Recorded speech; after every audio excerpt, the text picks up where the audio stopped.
కవిత, ఆఫీస్కి టైం అవుతుంది, ఆకలిస్తుంది, టిఫిన్ పెట్టివే, దోశ ఏమైనా చేసిస్తురా.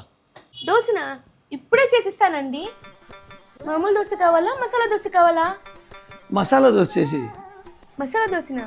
దాంట్లో కారం ఎక్కువ వేయాలా తక్కువ వేయాలా? ఎట్లో అట్లా వేసి తగలడు, బాగుంటే చాలు. సర్లే కానండి, హోటల్ వేసినట్టు పెద్దగా వేయినా, ఇంట్లో వేసినట్టు చిన్నగా వేయినా? అబ్బా మీడియంగా చేయవే. రెండు వైపులు కాల్చినా, ఒక వైపే కాల్చినా? రెండు పక్కల కాల్చి చావు. అది కాదండి, నెయ్యి వేసి చేయనా, ఆయిల్ వేసి చేయనా? ఆ దోశ పిండి, కారము, పప్పుల పొడి, ఆ నెయ్యి, నూనె అద్దు, నెత్తి నెయ్యి దయమా నిన్ను అడిగినాను చూడు. దో నీ కారము వద్దు, నువ్వు వద్దు, నీ దోశ వద్దు. నమస్కారం తల్లిని.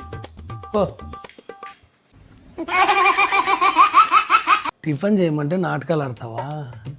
దొరుకుతావు. రా చెప్తా. కవిత, బజారుకు పోయిస్తాను. ఏమండి, బయటికి వెళ్తున్నారు కదా, వచ్చేటప్పుడు నాకు చీర తీసుకురండి. రేపు మా ఫ్రెండ్ బర్త్డే ఉంది, నాకు వెళ్ళడానికి టైం లేదు. చీర తీసుకురావాలనా? బెనారస్ చీరనా, ధర్మవరం చీర తీసుకురావాలనా? కంచిపట్టు చీర తీసుకురండి.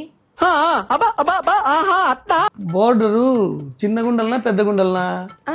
పెద్ద బార్డర్ తీసుకురండి. బ్లౌజు ఆపోజిట్ కలర్ తీసుకురానా, సెల్ఫ్ తీసుకురానా?